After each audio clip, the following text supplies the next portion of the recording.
Assalamualaikum warahmatullahi wabarakatuh. Maaf saya bicara duluan karena sebagai tuan rumahnya nganter tamunya untuk bisa duduk di sini. Bukan sekedar itu saja, mungkin karena saya dan Cak Nun sudah berkawan sejak tahun 80-an awal mungkin, sehingga di mana-mana saya nyantrik ke Cak Nun dengan segala macam suka dan dukanya. Baiklah hadirin para guru besar, senior, sejawat sekalian, untuk memulai ke inti dari pertemuan kita akan belajar bersama, kita akan tadabbur bersama. Maka mungkin Canon saya tergelitik dari ucapan Budekan tadi yang meresensi tentang buku Tuhan Pun Berpuasa. Itu menurut saya itu adalah dialektika romantisme antara Khalik dengan makhluk.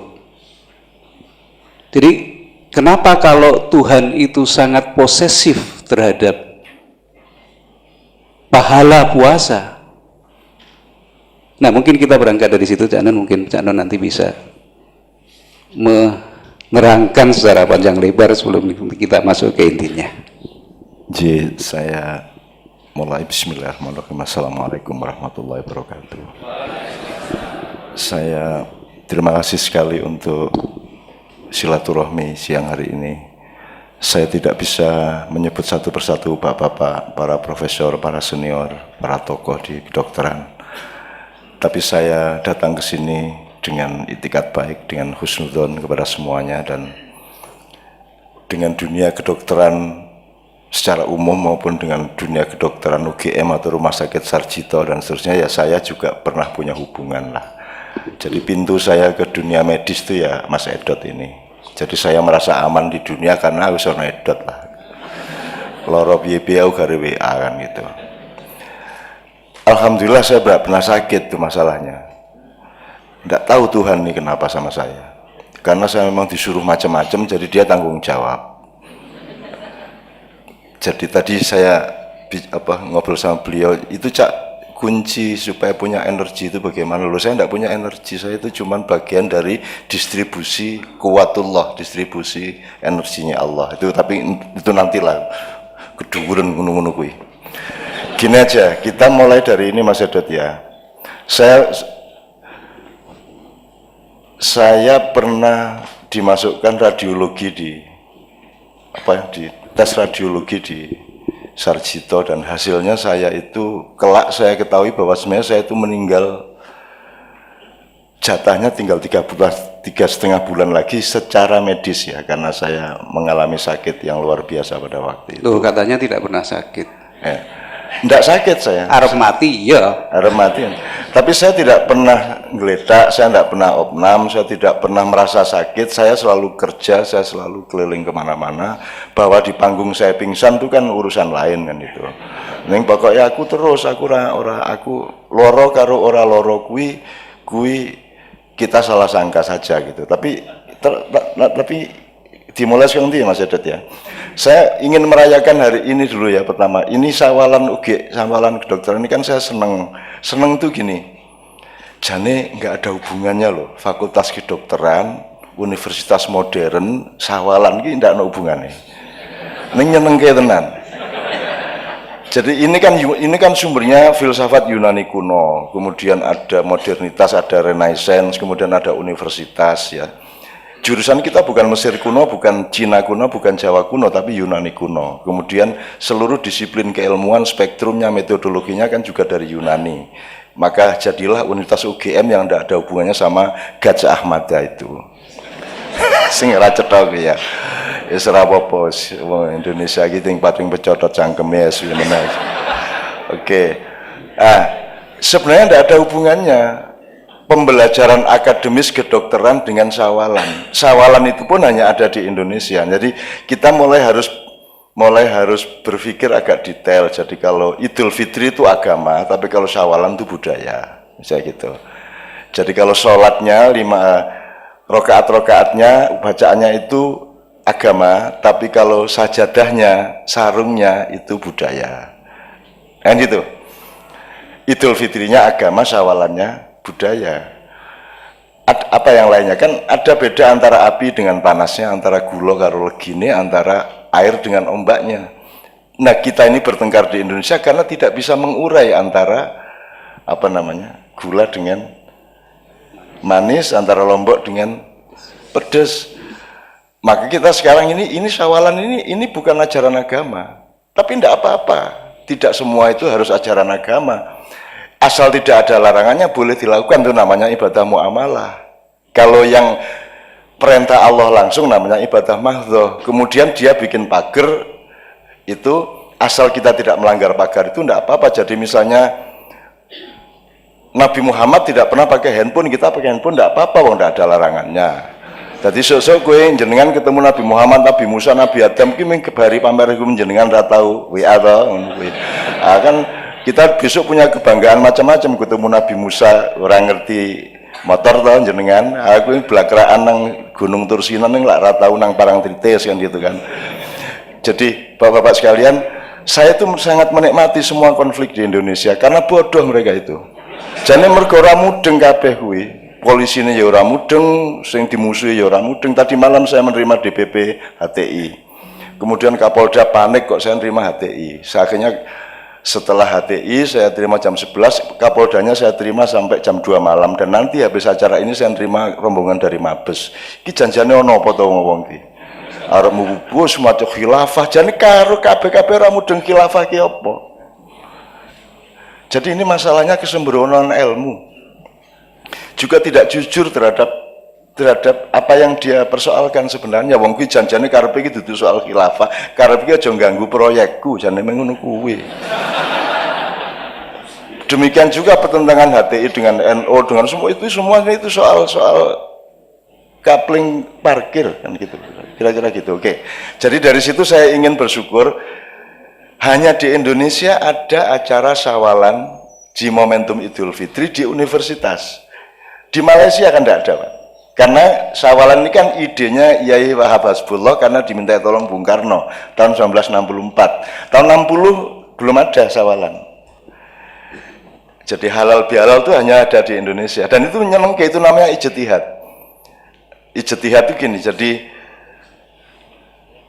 sholat yang penting bacaannya begitu sampai tahiyat, tetapi kan harus ada inisiatif, harus ada kreativitas. Ya mosok sholat ngimami sholat nganggo blarak kan gitu kan, ya nganggo klambi lah. Klambi itu kan ijtihad, klambi itu kan inovasi dari kain dari kapas menjadi benang, dari benang menjadi kain, terus kainnya dipakai untuk baju, terus bajunya ada yang untuk imam, ada yang untuk makmun dan seterusnya. Itu kan boleh dan itu harus sebenarnya gitu.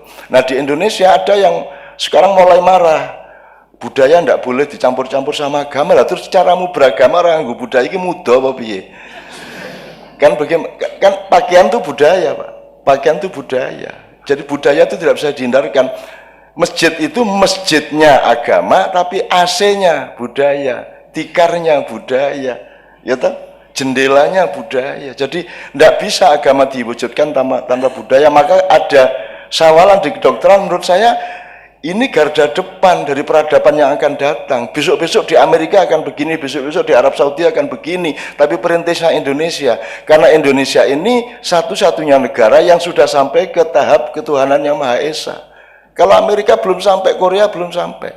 Ndak mudeng Gusti Allah ra mudeng. Indonesia wis duwe ketuhanan yang Maha Esa, ora ketang salah jane esa kuwi. Ya ora apa-apa lah. Maksud saya gini loh. Boleh nih saya jelasin Mas Yadet. Ya. Jadi di Quran tuh ada dua informasi. Satu bilang Tuhan saya kalau menciptakan sesuatu saya bilang kun terus jadi. Innama amruhu idza arada syai'an ayaqula kun terus jadi. Jadi kalam mungkin bil basor, sekejapan mata dadi kabeh.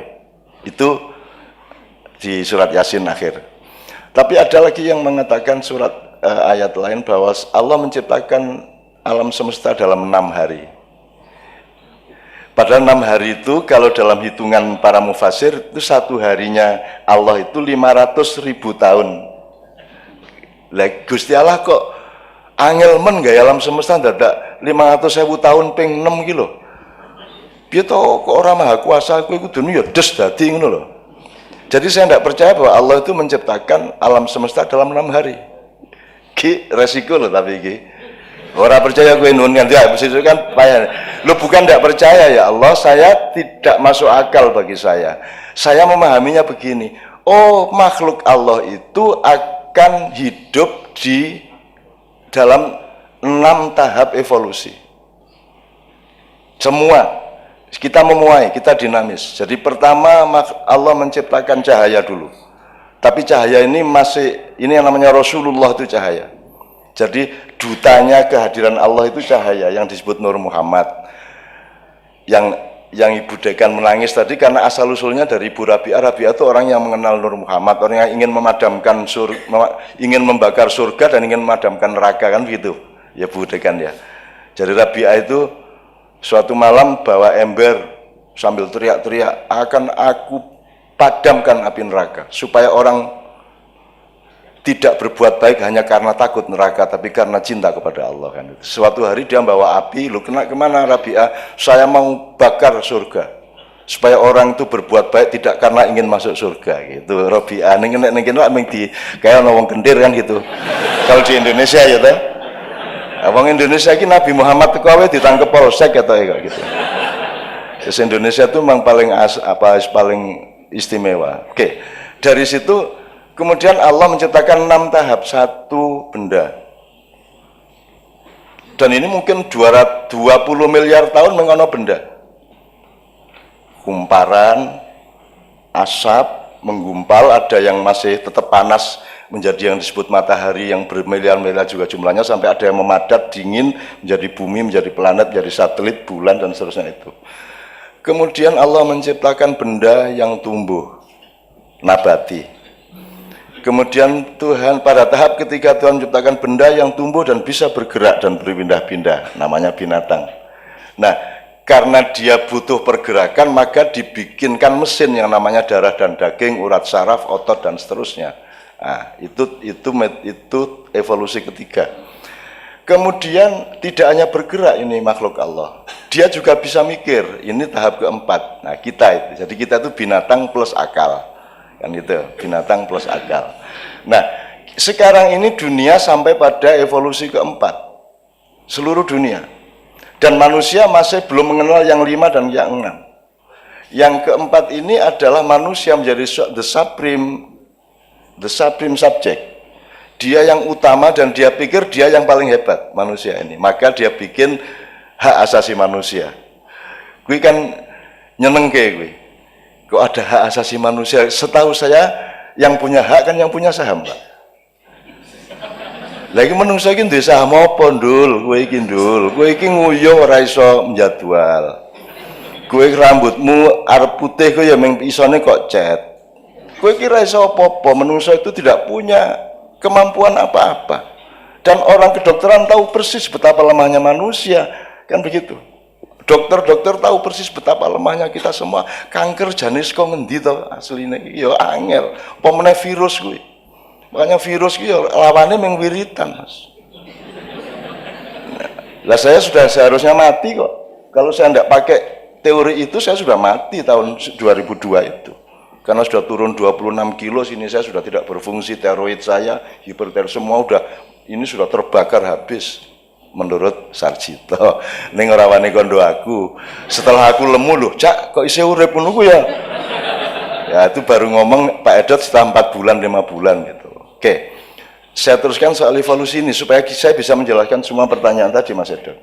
Maka sekarang kita punya demokrasi. Itu karena kita di tahap evolusi keempat.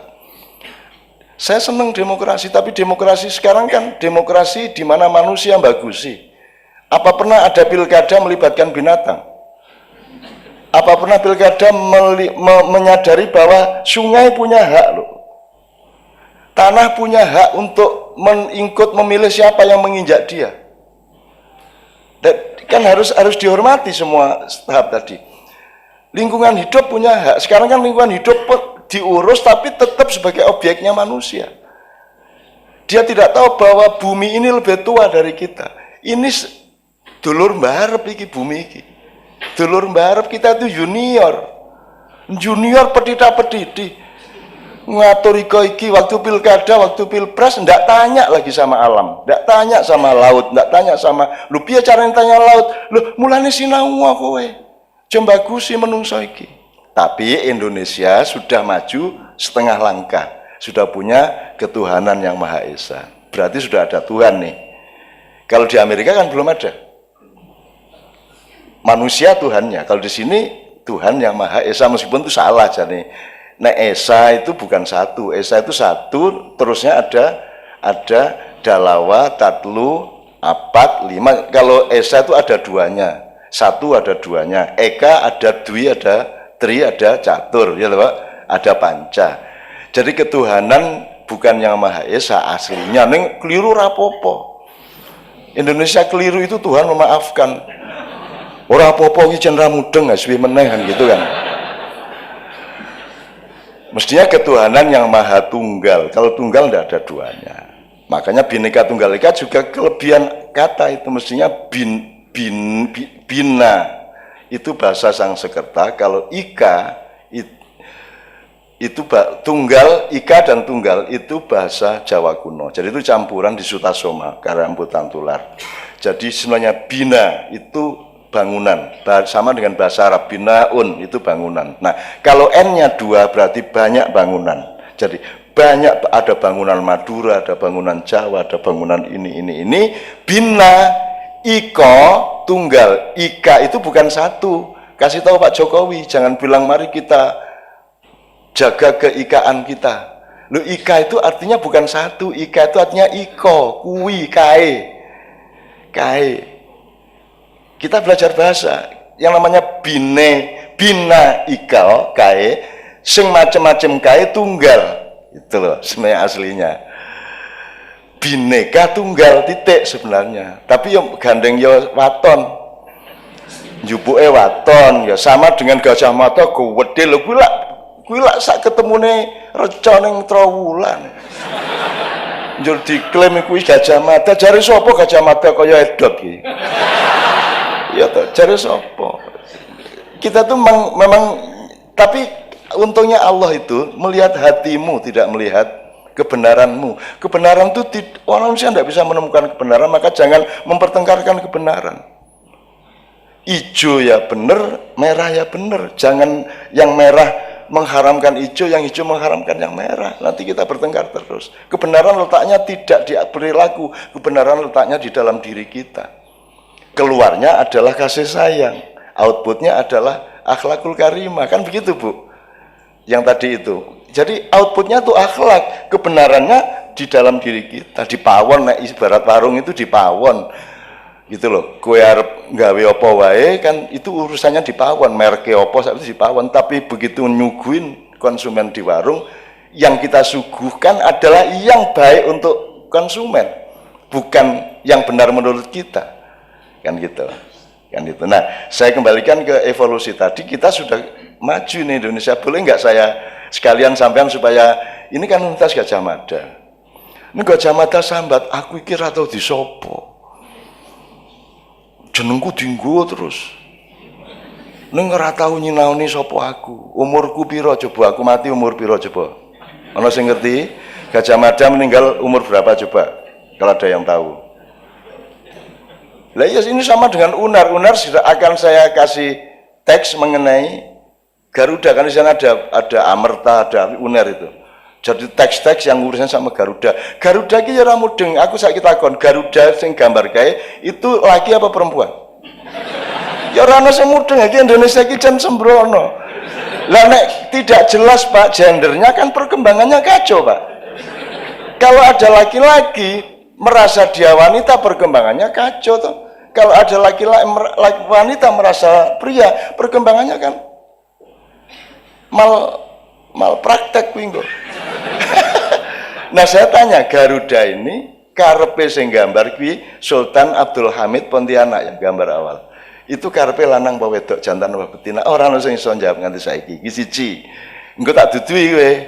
Nek wis ora iso jawab. Nomor loro.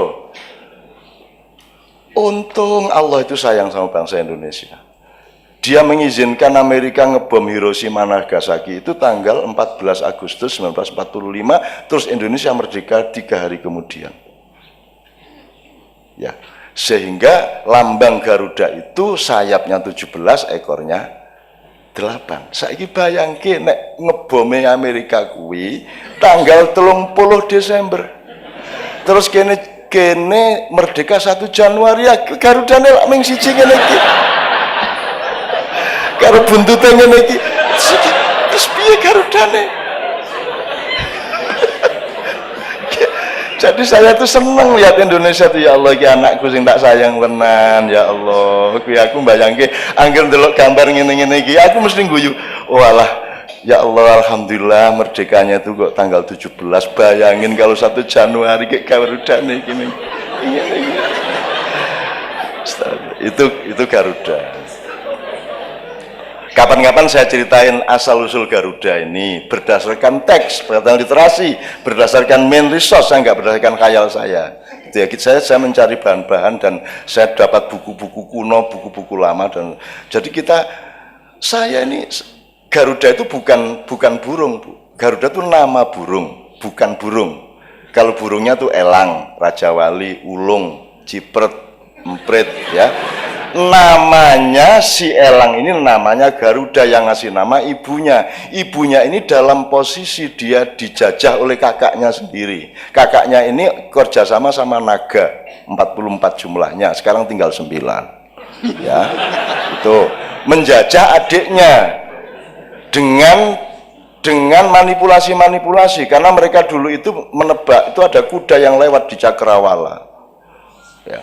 Terus 2 bersaudara anaknya raja ini bedean kae, buntutnya warnanya apa, ekornya warna apa, kakaknya mengatakan hitam, adiknya mengatakan enggak, putih. Ternyata begitu kudanya mendekat benar-benar putih, kakaknya panik, padahal perjanjiannya siapa yang kalah akan jadi budak yang menang. Jadi berarti kakaknya akan jadi budak adiknya. Akhirnya si kakak ini memanipulasi, nyuruh naga 44 itu nyembur ekornya kuda. Akhirnya tidak menjadi putih lagi, wong wis disembur.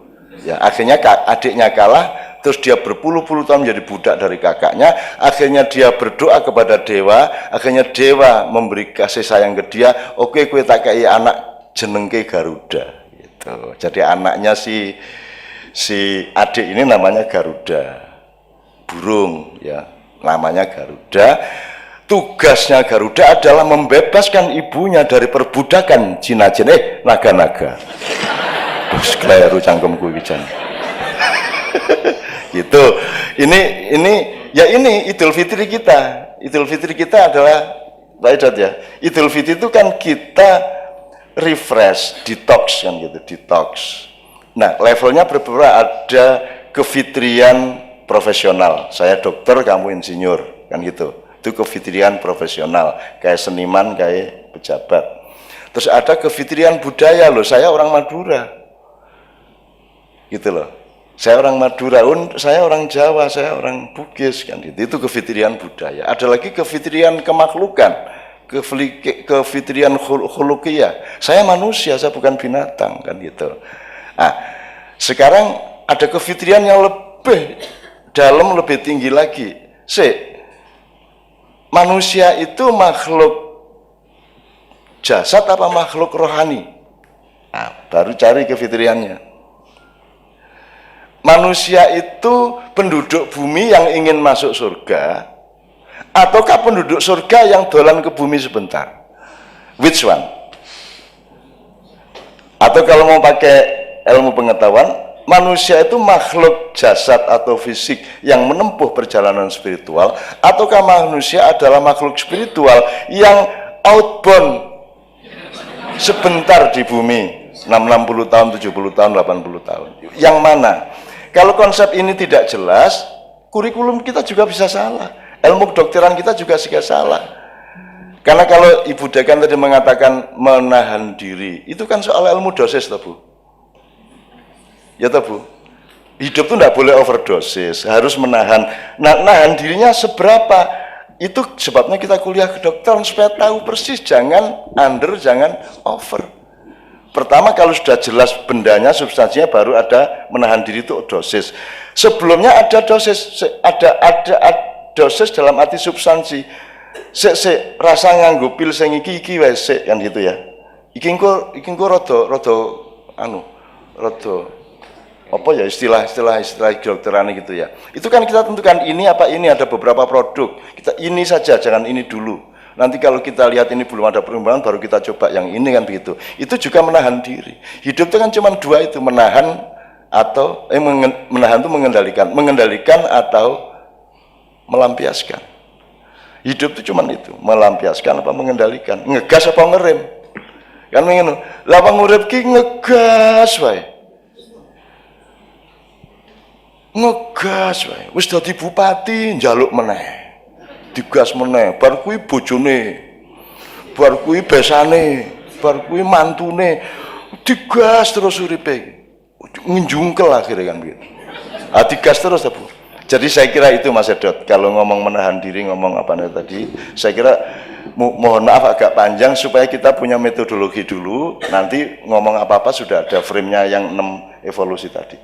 Terakhir ini, yang evolusi kelima itu apa? 4 kan manusia, maka hasilnya asasi manusia sama demokrasi. Kelima adalah kita tidak hidup begitu saja, kita ini dibikin, yang bikin namanya Tuhan. Maka dalam perusahaan hidup kita ada Tuhan. Nah Tuhan ini posisinya apa? Karyawan apa direktur? Jadi pertimbangannya menjadi beda. Kalau sekarang ini manusia kan direktur, maka ada hak asasi manusia. Ya serapopo. Tapi Indonesia sudah sadar dengan Pancasila, oh ada Tuhan kok. Nah ternyata Tuhan ini bosnya, kita karyawannya. Maka kalau kita mau mengabdi kepada Tuhan, yang menentukan Tuhan. Masa ono satpam mengatur dewe, aku tugas jam semene ya Pak, loh. Ora, job desk-nya yang mengatur bosnya dong. Jadi kita ini hidup bagaimana, yang ngatur kan yang Tuhannya. Masuk Tuhan malah kita atur, Tuhan awas nek ngabulke. Itu. Nah, ada Tuhan. Nah, tahap keempat ini yang HTI, tahap 6 ini yang HTI maksud itu. Jadi setelah benda, materi, ya, syai, ya, kemudian nabat, kemudian hayawan, kemudian insan, kemudian abdun atau abdullah, yang keenam itu khalifatullah, itu yang disebut khilafah. Jangan setuju khilafah. Lalu tidak ada cara lain di dunia ini, opsinya cuma khilafah. Cuman khilafah yang saya pahami tidak seperti yang dipahami HTI. Semalam saya omongkan panjang lebar, khilafah itu bukan sistem, khilafah itu winih. Bahwa kamu itu utusan Tuhan, berlakunya harus persis seperti yang dimaui Tuhan. Wong kowe iki mung digawe kok. Nah, khalifah itu artinya Pak, orang yang berjalan di belakang. Jadi kalau ini yamin, iki yasir, iki amam, kalau ini khalf. Khalf itu buntuti. Jadi kita tuh buntuti kemauan Tuhan di belakang Tuhan dan Nabi Muhammad. Nah, khalifah adalah orang yang berjalan menjalankan segala sesuatu yang dikehendaki oleh Allah. Jadi semua orang tuh khalifah. Asal sampean mandi itu berarti sampean sudah khalifah.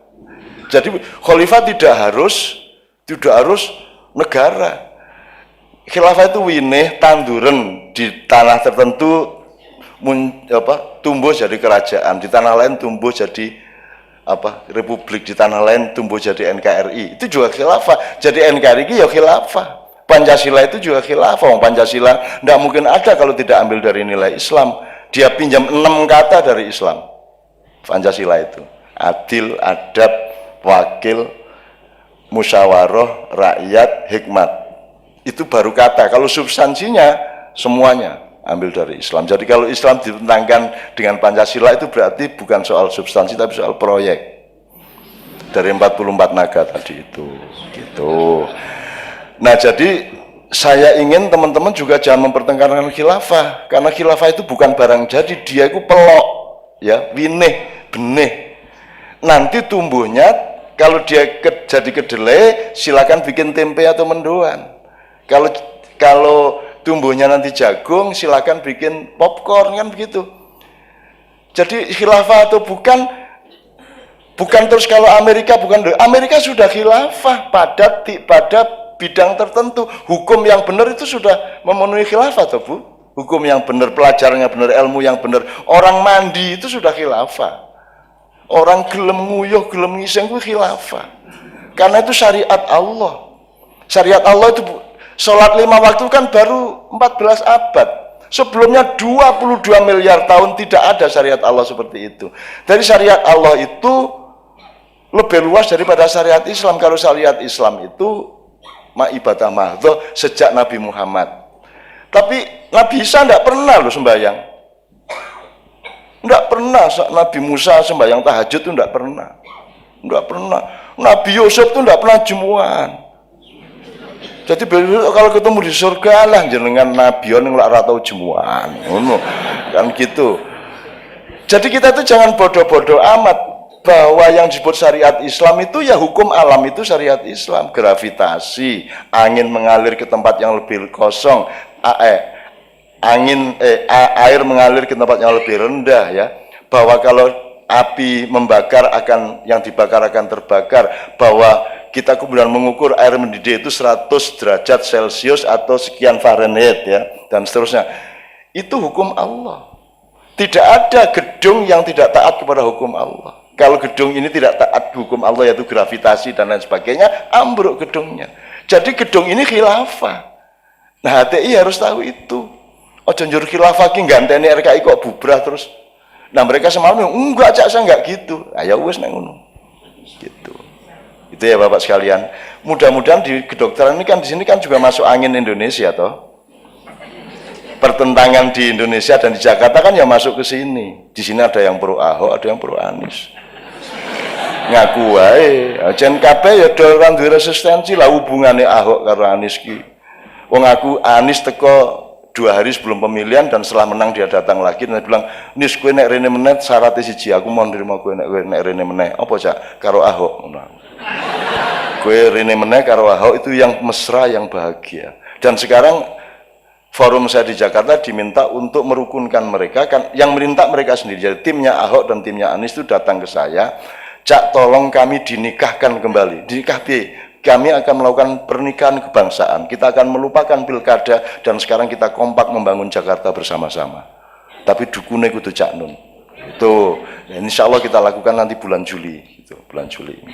Itu jadi Bapak sekalian di kedokteran, ayo kita cari ilmu yang lebih komprehensif, metodologi yang lebih jernih, yang lebih luas, yang lebih kafah, supaya kita tidak dipertengkarkan oleh kebodohan dan kekurangan ilmu kita satu sama lain. Gitu kira-kira. Termasuk Idul Fitri ini mudah-mudahan wis halal bihalal tenan, ridho biridho tenan, dan Anda diberkahi Allah karena Anda ini orang-orang yang luar biasa mulia di mata Allah, karena Anda ini orang yang menolong orang sakit. Tidak ada yang lebih mulia dari itu Pak Edet. Allah mengatakan, "Wahai hambaku, aku sakit, engkau tidak menjengukku. Aku lapar, engkau tidak memberiku makan. Aku haus, engkau tidak memberiku minuman." Kan begitu Allah mengatakan. Ya kan bingung sih diomongi. Loh, mosok ono Allah kok loro kan itu. Loh, mosok ono Allah kok ngelak, ono Allah kok ngelih gitu. Jurnang kopi gitu. Terus Allah mengatakan, "Tidakkah engkau mengetahui itu si fulan, sahabatmu, saudaramu sama itu sedang sakit dan engkau tidak menjenguk dia? Aku ada pada hatinya, aku ada pada dia." Nah, Anda adalah orang-orang yang ini tadi sebelum ke sini kan Pak Edet cek pasien dulu. Dan saya itu tidak kuat jadi dokter Bapak sekalian. Anda itu hebat. Nah, aku ra kuat. Mesti kudu nesu terus. Iki piye to pemerintah ngono mesti aku. Iki piye iki ya, banyak sekali masalah yang tidak memungkinkan pasien kita yang miskin-miskin terutama bisa sembuh karena ada halangan politis, halangan struktur, regulasi dan seterusnya. Nah, aku ra kuat jadi dokter. Jadi Anda itu orang yang sangat tinggi derajatnya. Sebabnya aku ra kuat. Nah, aku biyen tau nyaluk mlebu kedokteran ning guyu dhewe pekok. Ya mesti ora iso aku mlebu, aku SMA ora lulus. Budekan mengatakan beberapa tahun di Gontor berhijrah ke Jogja. Jare sapa? Bu, aku iki diusir saka Gontor. Hijrah piye? Diusir Itu pun saya masuk Jogja itu ndak sah kalau saya sampai jadi pejabat nanti diungkit-ungkit sama musuh saya. Sebab saya itu ndak legal sekolah saya. Saya itu sekolah di SMP Selatan Permata, di Lubuk Permata itu Bu. Dulu ada SMP Tampungan di situ. Ya, kalau pagi SMP 2 Muhammadiyah Putri, kalau sore SMP 8 Muhammadiyah Tampungan, ndak pakai seragam, katokan entuk, mlebu entuk, ora mlebu entuk. Saya sekolah di situ. Dan saya bayar bal voli coba. Jadi saya itu ndak punya rapot SMP, wong saya dari pesantren, tapi saya dapat rapot SMP dari Jombang karena saya nyumbang net sama apa jenenge? Bal voli iki lho, njur aku digawani rapot iso mlebu SMP. Nah, SMP di sini kan tidak legal saya. Makanya sudah saya bakar semua yang ijazah itu. Ijazah saya mau tak bakar, SD tak bakar kabeh wis ra ijazah-ijazahan. Wis pokoke aku ngene iki, gelem ora gelem. Dan itu yang bikin Novia tertarik sama saya. Oke Bapak sekalian, saya nganut ini siang ini harus bagaimana, tapi jazakumullah khairul jaza. Anda semua orang-orang istimewa dan saya mohon Anda pertahankan keistimewaan di depan Allah, dan ketika Anda menangani pasien tolong jangan berpikir uang, itu aja saya mintanya. Karena uang pasti datang ke Anda. Berpikirnya akhlak dan kasih sayang. Pasti Anda mendapatkannya, tidak perlu minta. Kan gitu. Sama dengan guru, jadi ada 4 bidang, kesehatan, pendidikan, agama, kebudayaan. Tolong hati-hati terhadap kapitalisasinya, kan kira-kira gitu. Monggo Mas Edot.